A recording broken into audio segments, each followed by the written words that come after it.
반갑습니다. 오늘은 2022년 4월 14일 목요일이고 고난주간 또 네 번째 예배 말씀입니다. 오늘은 드레스덴 한인교회의 이수용 목사님께서 말씀을 전해주십니다. 아름다운 우리 교회인 서울을 개척하는 데 있어서 가장 큰 역할을 해주셨고, 또 제가 한국으로 돌아올 때 사실 크게 계획이 없었어요. 근데 그때 저를 잡아주시면서 개척하자 라고 또 제안해 주셨던 분이기도 합니다. 이수용 목사님과 많은 교제를 하진 못했지만 제가 한국에 와서 또 멀리 독일에 계신 이수용 목사님과 교제하면서 느낀 점은 너무나 큰 따뜻함을 느꼈습니다. 항상 따뜻한 손길과 또 따뜻한 배려, 따뜻한 기도, 이런 걸 느꼈는데 너무 그때마다 감사했고 또 제가 많은 은혜를 얻었습니다. 오늘 목사님의 말씀을 통해서 성도님들도 따뜻한 은혜를 또 느끼시기를 소망합니다. 제가 기도하고 말씀 듣는 시간 갖도록 하겠습니다. 하나님 감사합니다. 목요일 저녁 변함없이 말씀을 묵상하게 해주셔서 감사합니다. 우리가 말씀을 들을 때에 우리 안에 따뜻한 성령의 은혜가 있게 하셔서 주님을 더욱더 바라보고 그 가운데 평화를 누리는 시간 되게 하여 주시옵소서. 감사하며 예수님의 이름으로 기도드렸습니다. 아멘. 안녕하십니까. 반갑습니다. 저는 드레스덴 한인교회에서 사역하고 있는 이수용 목사예요. 오늘 골로새서 1장 3절로부터 8절까지 말씀을 통해서 하나님이 기뻐하시는 교회, 또 교회로서의 성도가 어떤 방향성을 가지고 살아가야 할지에 대한 말씀을 좀 나눠보고 싶어요. 제가 드레스덴에 처음 와서 제 아들과 함께 산책을 나왔어요. 그런데 길을 잃어버린 거예요. 그래서 정말 30분 동안 길을 잃고 헤매서 이게 두려웠던 거예요. 이거 집을 찾아갈 수 있을까? 이제 깜깜해졌기 때문에 너무너무 걱정이 되는 거예요. 만약에 핸드폰이 있었으면 거기에 있는 내비게이션이 있으니까 찾아갔을 텐데 내비게이션도 없어서 핸드폰도 안 가지고 나와서 큰 곤욕을 한번 겪은 적이 있어요. 요즘 내비게이션이 있기 때문에 얼마나 편한지 모릅니다. 도로의 위치와 또 가는 길, 또 앞에 장애물이 뭐가 있는지, 또 도착하는 시간이 몇 분 후면 도착하는지 너무나도 상세히 설명해 주기 때문에 내비게이션 없으면 움직일 수 없는 상황처럼 오늘날 이렇게 되었다는 것이죠. 근데 우리의 교회와 우리의 인생에도 영적인 내비게이션이 필요해요. 그래야지만 길을 잃어버리지 않아요. 그리고 바르게 갈 수 있어요. 여러분 한번 생각해 보세요. 여러분들은 인생의 길을 잘 가고 있나요? 혹시 열심히 달려가고 있지만 길은 잃어버리지 않았는지 한번 생각해 보세요. 또 아름다운 우리 교회가 시작한 지 얼마 안 됐어요. 작년부터 준비했지만 이제 2월 달부터 시작한 거기 때문에 이제 2월 달, 3월 달, 이제 4월 달 됐어요. 근데 우리 교회가, 아름다운 우리 교회가 서울에서 신촌에서 건강하게 잘 가고 있는가? 어긋나지 않고 똑바로 순전하게 잘 가고 있는지 한번 점검해 보아야 해요. 자, 오늘 본문은 사도 바울이 로마 감옥에서 골로새 교회에게 쓴 서신이에요. 그런데 골로새 교회는 바울이 방문하여서 개척한 교회가 아니에요. 바울이 개척한 교회가 아니란 말이에요. 바울이 에베소에서 3년간 사역을 할 때 이렇게 에베소로 방문했던 에바브라가 바울을 통해서 회심한 것 같아요. 그리고 이 회심한 에바브라가 자신의 고향 골로새에 돌아가서 세운 교회가 바로 골로새 교회예요. 근데 7절을 보면 이렇게 말씀하죠. 7절 한번 읽어보겠습니다. 시작. 이와 같이 우리와 함께 종된 사랑하는 에바브라에게 너희가 배웠나니 그는 너희를 위한 그리스도의 신실한 일꾼이라는 것이죠. 에바브라는 바울과 믿음의 교제를 나누기를 원했어요. 그래서 멀리 떨어진 로마 감옥까지 방문한 것입니다. 그리고 에바브라는 바울에게서 골로새 교회가 영적으로 잘 성장하고 있다는 사실을 바울에게 얘기를 해요. 뿐만 아니라 거짓 교사들로 인해서 세속적 가치와 생각들이 교회 안에 들어와서 지금 어려움에 직면해 있다는 사실을 바울에게 이야기를 해요. 그래서 바울은 아무래도 이 골로새 교회가 잘 성장하고 있지만 영적인 방향을 재정립해 주는 것이 필요하다고 여겨졌던 것 같아요. 그리고 이방인들을 중심으로 세워진 골로새 교회에게 바른 믿음 위에 설 수 있도록 잡아주는 것이 필요하다고 생각해서 서신을 보냈습니다. 그것이 바로 골로새서예요. 오늘날 교회도 그리스도인들도 신앙이 표류하고 있는 것을 보게 됩니다. 신앙생활을 하고 있으나 바른 신앙에 서 있지 못함으로 길을 잃거나 길에서 벗어나 다른 방향으로 가고 있는 성도들이 참 많은 것을 보게 돼요. 교회도 마찬가지. 교회를 통해서 실족하고 상처받은 사람들이 얼마나 많은지 몰라요. 교회가 길을 잃어버렸단 말이에요. 성도들도 길을 잃어버렸단 말이에요. 그것은 영적인 내비게이션이 없기 때문에 그래요. 바른 방향성을 가지고 있지 않기 때문에. 어디로 가야 하는지, 무엇을 해야 하는지, 삶의 방향이 무엇해야 하는지, 교회의 방향을 잃어버리고 표류하고 있기 때문에 교회가 많은 문제를 갖고 있고 또 성도들도 방향을 잃고 방황하는 사람들이 많다는 것입니다. 자, 우리의 믿음의 방향을 어떻게 해야 하는지, 또 우리가 어떻게 성도의 방향성을 가지고 교회의 방향성을 가지고 바르게 걸어가야 하는지 오늘 성도의 방향성, 아름다운 우리 교회의 방향성 4가지를 한번 나눠보겠습니다. 첫 번째는 아름다운 우리 교회가 가야 할 방향. 첫 번째, 그리스도를 향한 방향이어야 돼요. 자, 우리의 신앙생활이 나를 향한 방향인가? 아니면 그리스도를 향한 방향인가? 한번 점검해 보세요. 우리의 신앙생활이 내가 중심인지 아니면 그리스도가 중심인지 확인해 보아야 해요. 자, 4절을 보세요. 4절을 보면 이렇게 말씀합니다. 이는 그리스도 예수 안에 너희의 믿음과 그랬어요. 골로새 교회 성도들이 어떤 믿음 안에서 있었냐 하면 그리스도 예수 안에 있는 믿음이 있었다는 거예요. 그러니까 그리스도 예수가 중심이 되고 그리스도 예수를 향한 방향의 삶을 살아갔다라는 사실을 밝혀주고 있어요. 골로새서에서 많이 나오는 또 강조하는 단어가 바로 그 안에서예요. 그리스도 예수 안에서라는 거죠. 그래서 골로새서 안에 15번이나 나오게 되는 것을 보게 됩니다. 14절 보면 1장 14절 보면 그 아들 안에서 우리가 속량 곧 죄사함을 얻었다. 그리고 2장 6절에도 보면 그리스도 예수를 주로 받았으니 그 안에서 행하되 그 안에 뿌리를 박으며 세움을 받았다. 그랬어요. 그리고 4장 17절에도 주 안에서 받은 직분을. 그러니까 골로새 교회의 중심이 그리스도가 중심이었다는 거예요. 그리고 언제나 그리스도를 향한 방향이었다는 거예요.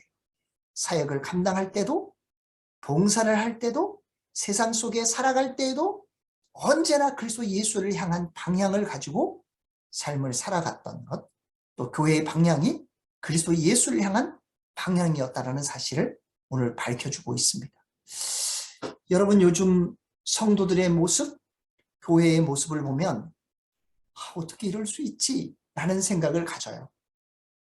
작년에 정인이 사건이 일어났죠. 그래서 사회적 봉분이 일어났어요.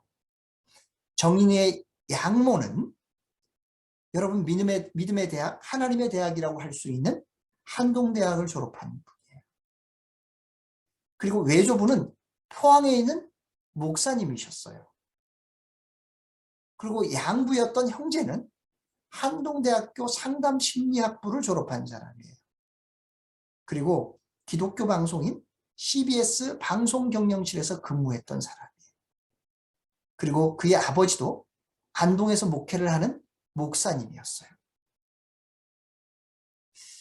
그런데 자신도 모르게 올라오는 인간의 욕망과 죄성을 날마다 십자가에 못 박고 그리스도를 향한 방향으로 그리스도를 중심으로 삼고 살아야 하는데, 그들은 믿음의 대학을 나왔다 할지라도, 믿음 생활을 했다 할지라도 방향이 그리스도를 향한 방향이 아니었어요. 자신을 향한 방향이었어요. 자신의 욕망과 자신의 이기적인 생각이 그들의 방향이었기 때문에 하지 말아야 할 일을 하게 된 것이죠. 여러분, 우리 그리스도인들은 언제나 그리스도를 향한 방향이어야 돼요. 예수님께서 무엇을 원하실까? 예수님께서 무엇을 우리에게 기대하실까? 예수님이라면 어떻게 하셨을까? 늘 언제나 그리스도를 향한 방향이어야 돼요. 우리 아름다운 우리 교회도 마찬가지예요.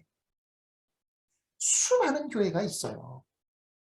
많은 교회가 있지만 신촌의 아름다운 우리 교회를 세운 것은 그리스도를 중심을 삼고 그리스도를 향한 방향으로 다른 교회를 세워나가기를 원하시기 때문에 하나님께서 아름다운 우리 교회를 세운 줄 믿으시기 바랍니다.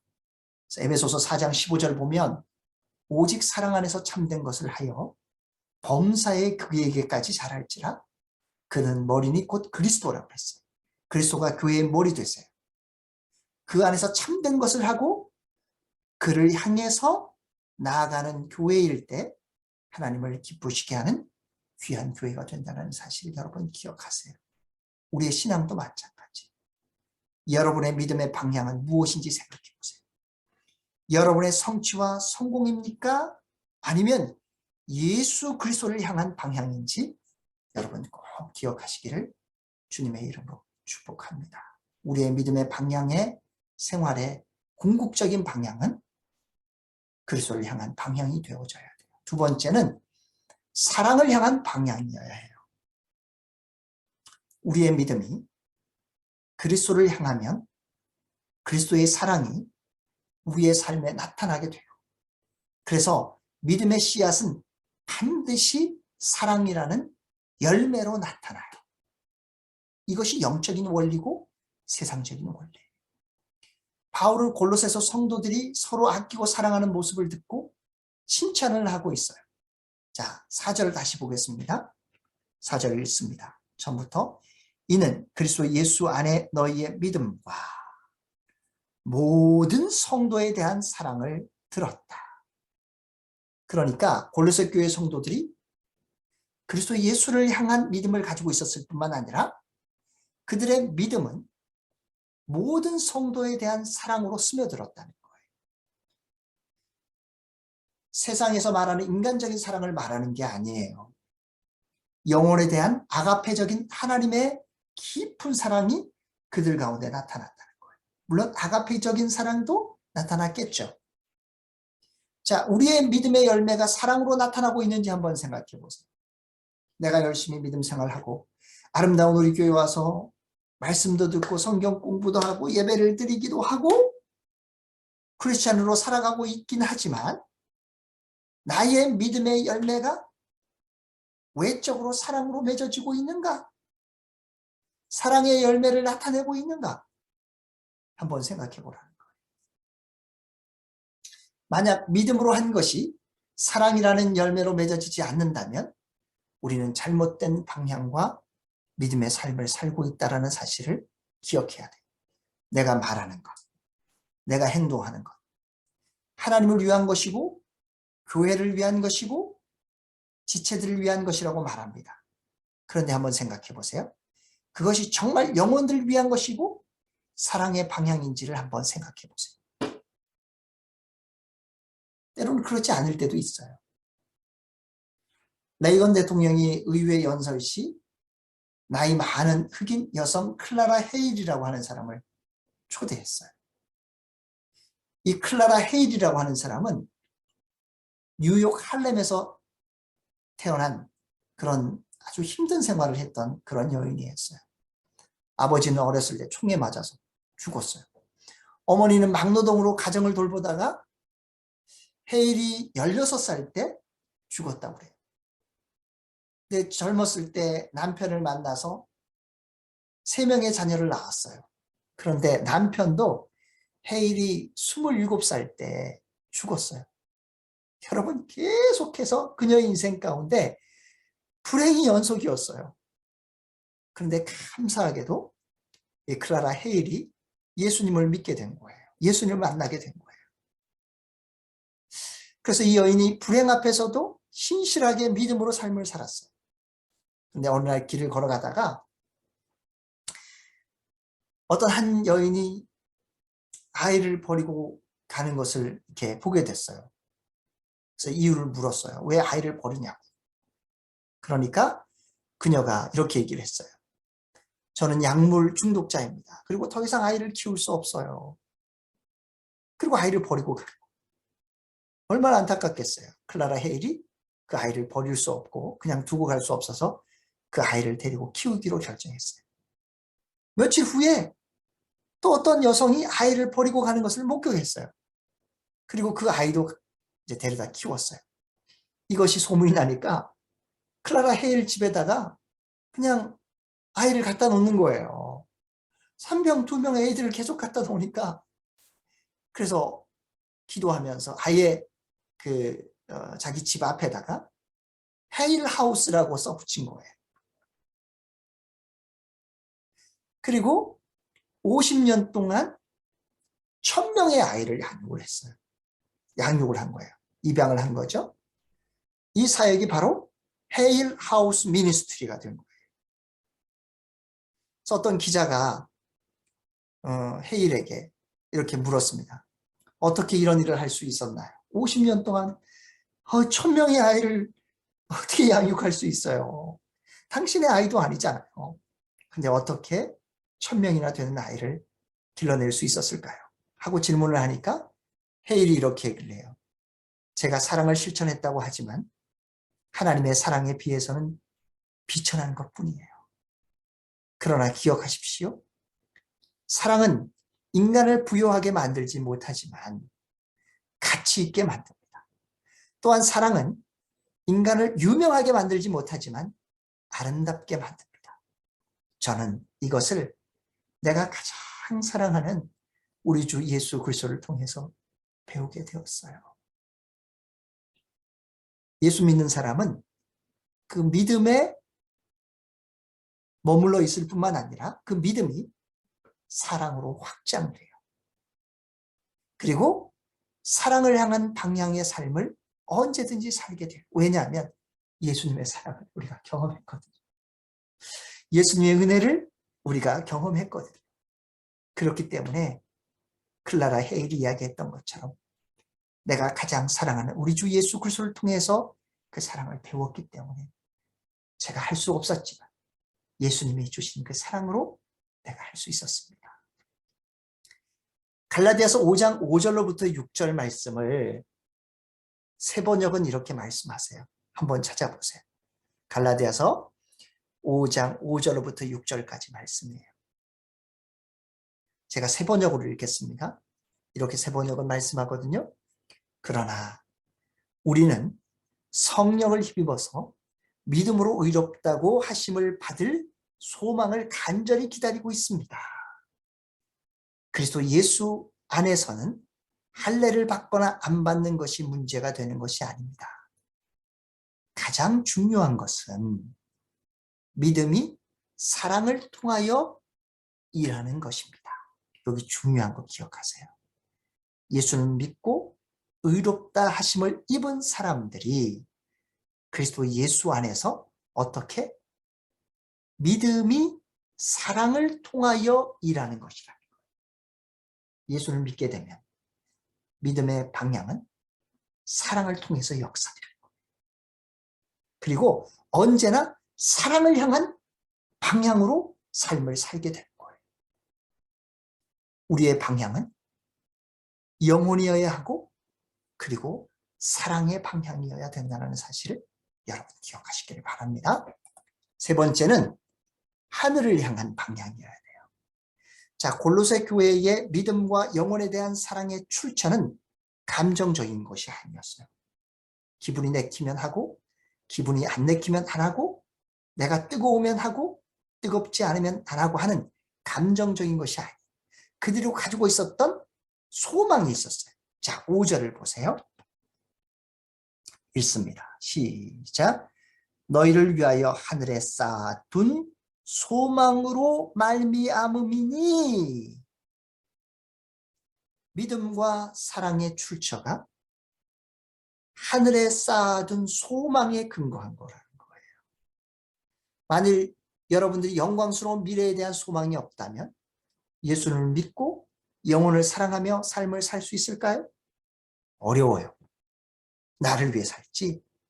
미래에 대한 소망, 하늘에 대한 소망이 없으면 이기적인 삶을 살게 되는 거예요. 세상 사람들은 이 땅에 지금 무엇을 쌓아두었는가를 가지고 성공과 실패를 말을 해요. 그러나 믿는 성도들의 소망은 하늘에 쌓아둔 소망의 방향을 가지고 살게 돼요. 그래서 여러분, 성도들이 장래가 일어나고 성도들이 삶에서 고난과 어려움이 있다 할지라도 어떻게 해요? 찬양. 하늘 가는 밝은 길이 내 앞에 있지만, 그죠? 그렇게 찬양한다는 것이죠. 하늘에 쌓아둔 소망이 있기 때문에. 바울이 로마 감옥에서도 절망과 고난 속에 있음에도 불구하고 바울은 하늘에 쌓아둔 소망이 있었기 때문에 뭐라고 고백하는지 아세요? 빌립보서 4장 18절 보면 내게는 모든 것이 있고 또 풍부한지라 그랬어요. 바울이 혹독한 현실 속에서도 넘치는 기쁨과 감사가 있었던 것은 하늘에 대한 소망이 있었기 때문에 그래요. 그래서 마태복음 6장 19절 말씀을 보면, 19절과 20절 말씀을 보면 예수님께서 산상수훈을 통해서 그리스도인들이 가져야 할 마음을 설명하면서 너희를 위하여 보물을 땅에 쌓아두지 말라. 그리고 20절 보면 오직 너희를 위하여 보물을 하늘에 쌓아두라. 성도들의 마음속에 가지고 있는 방향, 이 땅에 살지만 우리의 마음은 천국과 하나님의 나라에 소망을 두고 하늘을 향한 방향성의 삶을 산다는 거예요. 그래서 우리의 방향은 이 땅이 아니라 하늘을 향한 소망과 방향임을 기억하세요. 자, 네 번째는 세상을 향한 방향이어야 돼요. 여러분, 믿음과 사랑과 소망을 가진 교회와 성도가 어떤 방향으로 나가야 합니까? 그냥 내가 믿음을 가지고 내가 그냥 사랑하며 그냥 하늘에 소망을 두고 이 땅에서 그냥 살면 되는 거예요? 아니에요. 5절을 보면 이렇게 말씀을 해요. 중반절. 너희가 전에 복음 진리의 말씀을 들은 것이라. 우리가 복음을 들었어요. 우리는 복음을 깨달았어요. 오늘도 목사님은 성경 공부, 새 가족들 한 8명이 와서 성경 공부했거든요. 오늘 복음을 전했어요. 오늘 한 자매가 뜨겁게 눈물을 흘리며 회개하고 예수님을 영접했어요. 우리는 복음을 들었단 말이에요. 그리고 6절을 보세요. 이 복음이 이미 너희에게 이름에 너희가 듣고 참으로 하나님의 은혜를 깨달은 날부터 너희 중에서와 같이 또 온 천하에서도 열매를 맺어 자라는도다 그랬어요. 복음을 듣고 그냥 깨닫고 가만히 있는 것이 아니라 이 복음이 온 천하에서도 열매를 맺어 자라는도다. 자라가게 해야 된다는 것이죠. 여러분, 바울이 전한 피 묻은 예수 그리스도의 십자가의 복음이 한 사람 에바브라에게 선포가 된 거예요. 전해진 거예요. 에베소에 방문했던 에바브라가 예수님을 만나고 예수님의 피 묻은 십자가의 은혜를 경험한 것입니다. 근데 그를 통해서 골로새 교회가 세워지고 골로새의 수많은 사람들이 예수를 믿게 된 거예요. 여기 6절에 온 천하라고 하는 것은 로마 제국의 지배를 받은 모든 것을 의미하는 거예요.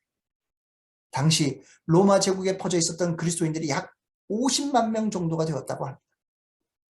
사랑하는 성도 여러분, 우리가 전에 복음의 진리를 들었어요. 그리고 우리가 아름다운 우리 교회로 모여서 교회로 탄생이 된 거예요. 오늘 에바브라 한 사람을 통해서 골로새 교회가 세워진 것처럼 우리가 예수님을 개인의 구주와 주님으로 영접함으로 교회로 우리가 모여서 예배를 드리게 되었다는 거예요. 나만 듣고 나만 구원을 받고 나만 사랑하고 나만 소망 가운데 살면 되는 게 아니에요. 열매를 맺어 자라는 도다 라는 것은 나만 열매를 맺고 자라가는 것이 아니라 계속적인 열매를 맺음을 말씀하는 거예요. 그러니까 복음의 씨앗을 뿌려야 돼. 복음을 전해야 돼. 내 옆에 있는 지체들에게 복음의 씨앗을 뿌려야 돼. 한 사람의 에바브라를 통해서 골로새서 교회가 세워졌던 사실을 여러분 기억해야 돼요. 우리가 아름다운 우리 교회가 신촌의 연대 앞에 있는 지하에 있는 카페 교회란 말이에요. 바깥에 아름다운 우리 교회라고 간판을 붙인 것도 아니에요. 교회가 있는지 없는지도 몰라요. 그런데 기억하세요. 우리가 그리스도를 향한 방향을 가지고 영혼을 위한 사랑의 방향을 가지고 하늘의 소망을 품은 믿음의 삶을 정직하게 바르게 살아가면 내가 전도하지 교회에서 목사님 전도하라고 하지 않아도 성도들은 몰려들어요. 상처받고 낙심하고 하나님의 은혜를 갈망하는 사람들이 이 땅에 얼마나 많은지 몰라요. 그래서 우리는 앞에 세 가지 방향의 삶을 살아서 결국은 세상에 복음을 전하는 세상을 향한 방향이 되어져야 합니다. 고난주간을 우리가 보내고 있어요. 생각해 보세요. 나는 어떤 방향성을 가지고 믿음의 삶을 살아가고 있는가? 우리 교회는 어떤 방향성을 가지고 교회를 세워나가고 있는가? 방향을 잃어버리면 안 돼요. 동서남북이 있죠? 영적인 내비게이션, 교회의 방향성, 성도의 방향성도 동서남북이 있어요. 첫 번째는 그리스도를 향한 방향이에요. 언제나 그리스도를 향한 방향으로 삶을 살아요. 그리고 사랑의 방향. 하늘의 소망을 둔 방향이에요. 세상을 향한 복음의 방향의 삶을 살 때 아름다운 우리 교회가 하나님 보시기에 아름답고 복된 교회, 또 하나님 보실 때 여러분 성도들 한 분 한 분이 바른 방향성 속에서 믿음의 여정을 걸어가게 됨을 여러분 꼭 기억하시고 하나님을 기쁘시게 하는 귀한 믿음의 성도들 모두가 되시기를 주님의 이름으로 축복합니다. 기도하겠습니다. 하나님 아버지 은혜를 감사합니다.